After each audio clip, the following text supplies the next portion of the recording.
Breaking news, I'm Matthew Simon along with Hannah Anderson. We're standing by for a news conference on the shooting. You might have heard about it today in Rothschild. Yes, at this point, very few details have been released, but we do know at least 2 people were critically hurt. We want to get right to that news conference now with Lieutenant Todd Baton. This afternoon, dispatch did receive. Confirm that all 3 of those shots fired at 3 different locations are related and tied together. We also had confirmed earlier this afternoon that 2 people are critically injured. The extent of those injuries and identities of those people we do not know at this hour, but are working to get that for you. Meanwhile, the White House is waiting at least 1 day to roll out a revised executive order on the president's travel ban. The Trump administration is during his stop in Janesville just hours ago. Vice President Mike Pence said his use of a private email while Indiana governor was in full compliance with state laws. Stand testifying today. If you were human and you were in that courtroom, you felt the grief of a mother. They're ugly, huh?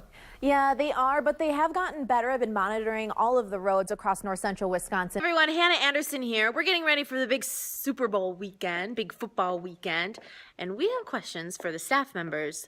Here it is. Hardest question, and the first person to answer is Chris Nelson. Oh, let's go. Pizza or wings? Wings. Tonight, we're learning more about the moment officers found the suspected gunman who killed a man in Ohio and then posted a video of it to Facebook. That it was a man with a gun. That's why the large police presence here today. We're at Alexander Park right now. We're waiting for officials to come. We did get note that 5:30 we will get more details for you. We're also seeing a lot of loved ones around. They're all on their phones. They're worried about who may be inside. Rebecca Cardenas joins us. We have team coverage because we've both been here since the start of the report at around 3:30. And Rebecca, you talked to somebody who actually was inside the center. Yes, I did. We have bark. I mean, these trees fell so hard to the ground. There's a massive one right here that goes all the way back to it. It's a ton of damage. The suspect ended up driving off and hit this car right behind me. We did learn a couple of new pieces of information from that press conference, yes, Jeff. We did. One being that it was a domestic violence incident between a husband and a wife. Right, that was first confirmed today. Heather, the courtroom right behind me, this is how we've been spending our last couple days here. And today, the courtroom was the most tense it's been yet. DC Everest High School, they're seeing Detective Jason Weiland being carried out there. The jerseys we just mentioned with his badge number 1274. Obviously a moment, I think, Jeff, you also brought up, is this is a moment for the community to grieve as well. Right, now they're having 2 services. The Packers take on the Chicago Bears. Ooh, that was fun to read. Yeah, always fun to read. The 2 teams meeting for the 193rd time at historic Lambeau Field. That's where we're broadcasting live for the special edition of News Channel 7 at 5. Good evening and thanks for joining us in Titletown, USA. I'm Hannah Anderson. I'm Jeff Talon. Hey, check out the great view of Lambeau Field that we have tonight. Pretty cool, huh? Oh, it doesn't get much perfect than that in your tie. You wore a Well, I had to wear the Vince Lombardi tie tonight, of course. Titletown is... A talker tonight, stirring conversation. Cadbury drops the word Easter from its annual Easter hunt, and some people are angry. This year it's called the Cadbury's Great British Egg Hunt. We're getting a new perspective on bus safety this morning. You're taking a look at one of the rear view mirrors that keeps your kids safe when they're riding the bus. There's a lot of other things. We're gonna head on the bus right now, all morning long on Sunday. More than 100 different media outlets, spanning from like the New York Times to the Associated Press, all the way to the smallest newspapers that are coming to cover these teams. It's that big of a deal. Oh, Betty Lou's loving it this morning. She is loving it. She's happy. She's happy, and she hasn't whipped me with her tail just yet. Learning which direction you shoot from, left or right, is usually a basic practice that kids learn when they first lace up. That and, of course, how to score. We're going to start with some fish. I have fresh cod. There's also some shrimp down there, mind you, but I'm going to show you how it's done here. We're going to dunk it in this beer batter. Doesn't that look good? I hope I don't lose it in there. We are at Bunkers, and Chef Jen gave me some tips. She said to kind of let the excess batter off, and then we let it in the fryer, let it swim a little bit, and let her fry. Practice is where good habits become automatic. West hockey player junior Kellen Thoraldson trusts his instincts, feels the puck, keeps his head up, shoots, and almost scores. But the fire to win starts with a spark. You can just see like these little 4- and 5-year-olds coming in, and they're looking for their first pair of skates, and as soon as you get them on their feet, their face lights up. Father of two, Randy Domro, owns a local hockey shop in town. What's going on? Which started as a one-room store 32 years ago. It was kind of a mess, to be honest. No matter if a shin pad is out of place or a skate isn't laced, Domro says as soon as kids can walk, they can skate. And because of this, youth numbers grow with his business. The kids that came in with their parents wound up having kids and just kind of blossomed into more and more kids. Walls dressed in equipment. That's another part of the game that has changed. We used to put, wrap newspapers around or catalogs around their shins to go play. And how can that stuff even stay put, And Domro says the game is safer now with less hits and better equipment, but more expensive. Get this, skates then, $200. Now, about $1,000. Helmets can cost up to $300 now, a lot different than helmets back then. You didn't even have a chin cup. You just had a wire with some tape on it right on your chin, and scars under your chin. And crisp, fresh air and hours on outdoor rinks, often the first mark and memory on the hockey heart. The elements are cool to play into and get out and just kind of get the feel of the history of the game. Learning which direction you shoot from, left or right, is usually a basic practice that kids learn when they first lace up. That and, of course, how to score. And I grew up playing outside, but he did too. I mean, that's how we all learned. Including the Wausau Vets, the area's first team. In the 1920s, the local paper reported on the fast pace of the game, calling it the fastest game ever witnessed in the city. And after thousands of people would turn out for games, 50 cents a head at the time in the cold, popularity grew. They knew that because of the restrictions with weather, that outdoor hockey could only take you so far. And so did the love of the game for people like the book's co-author, Scott Hovden. Hockey changed my life. And Wausau West's first coach in 1974, Don Bradford. The program has grown tremendously. Don remembers in 1984 helping put Marathon Park Arena number 2 in, where so many kids signed up they had to build a second rink. And then in 1997, Everest broke off from us and built their own rink. And our numbers really didn't decline. We lost probably 50 skaters, but we're bigger today than we were then. Making a dream finally come true for the time. Volunteers worked to put it in, and the county board worked with the youth program to finance it for the community. These arenas just didn't come out of the sky one day. There was a lot of hard work getting these things built. That's why Hovden co-wrote a book to preserve the hockey history. This is hockey country up here. We're proud of that.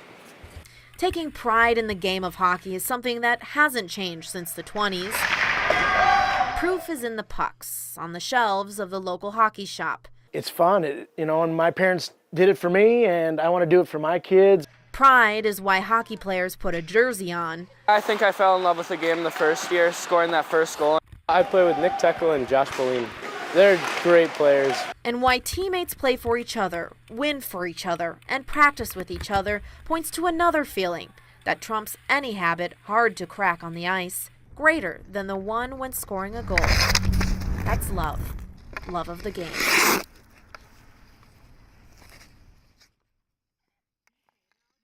Would you hand the verdict to the bailiff? The moment justice is served. Captured after too many years of numbness for Stephanie Lowe's mother, Claudia. We, the jury, as in for our verdict, find the defendant, Christopher Torgerson, guilty of first-degree intentional homicide. The audible crying. That's the sound of a mother who's been waiting for this moment since her daughter went missing in 2010. I'll tell you what, the emotions I've felt over the past 2 weeks I haven't felt since the first year she disappeared.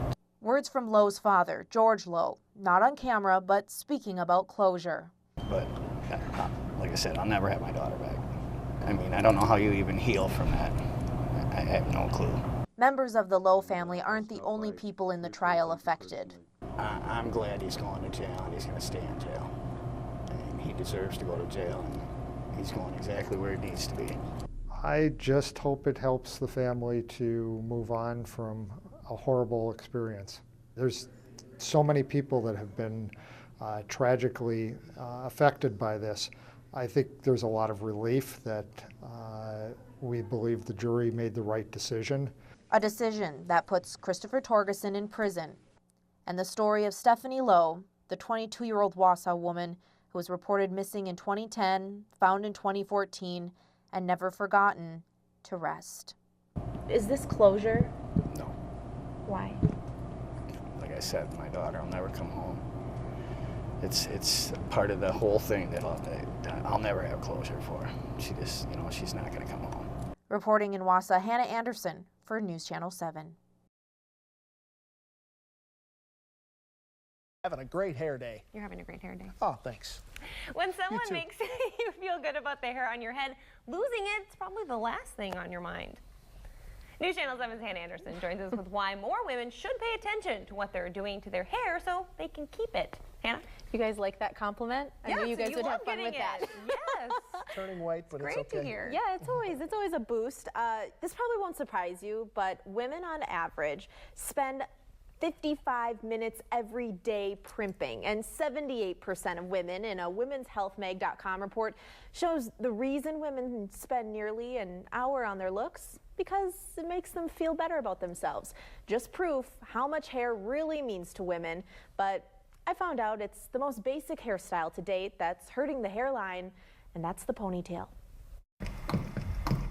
Great hair boosts anyone's mood. It just makes them feel good inside and out. Making people feel good. It's Erin Flora's job. It just makes your day better, so it makes life better. At Terra Dia Salon, hair isn't just hair, it's a science. We learn all the bones in your head so that we can cut your hair according to your bone structure. From root to end. Straight, curly, blonde, brown, thick and thin. What women do to their hair, that's what Flora says can make them lose it. For women with thinning hair, I mean, there's a lot of different reasons, like after having a baby or going through a really stressful time in life. What causes hair to fall out doesn't always point to genetics or stress. Flora says it can be as harmless as an everyday hairstyle. I've seen people wearing their hair tight and it will cause a lot of breakage right where the ponytail will be. Something as simple as a ponytail. Pulling on your hairline, that can speed up the process of a hair falling out. It's true. More women are losing hair because of hairstyles. I guess it's believable, yeah. I hadn't heard that before. Why do you have a ponytail? Because it's got to go somewhere. Honestly. I think anything's possible. Dr. Tushua Lore is a family medicine doctor at Aspirus in Cronenwetter. I think it's just more women coming forward, complaining about it more and trying to seek care for it more. Lore says losing hair every day is normal, but pulling hair so tight, starting at a younger age, speeds up the hair loss process. Yeah, that's actually a real thing. A real thing that can mature into something as serious as traction alopecia. We see that more in kind of the people that do that long term or do that every single day or the really tight kind of ponytail type of things. We do see that. And it does commonly show up in the front area or the side area here because that's where the tension typically is the worst. Tension on the follicle. It may not stop anyone from wearing a ponytail, no matter how many times told. I wore ponytails all the time when I was young, and I think just getting older is what thinned my hair. Not really. I mean, yeah, you fuss with your hair, you're going to lose hair. It's nature. It's how it works. It's physics. It's society today, everybody wants to live up to this certain standard. Having hair may make someone feel beautiful, but it's not what determines beauty. Even though many pay attention to what's on the outside, they'll look at it very, very close. When you're done, they'll get up in the mirror and look at it and just check it out and touch and be like, oh, no. Ask someone who's working to make everyone who sits in her chair feel beautiful on the inside. But I always just tell people, I just want to make you feel beautiful. I want to make you look beautiful. I want to make you feel like yourself again. So as long as they leave with a smile on their face, makes my day. I mean, think about it. Maybe you don't have your ponytail, But Heather, like, how many ponytails have you worn in your? Countless. I mean, since you were little. I mean, it's probably one of the first hairstyles you have. Yeah. As soon as you can grow hair. When you have longer hair, it just kind of gets it out of the way, right? Yeah. Absolutely. So we do so much to our hair. We, you know, we wash it, we straighten it, we curl it, scrunch it, you name it.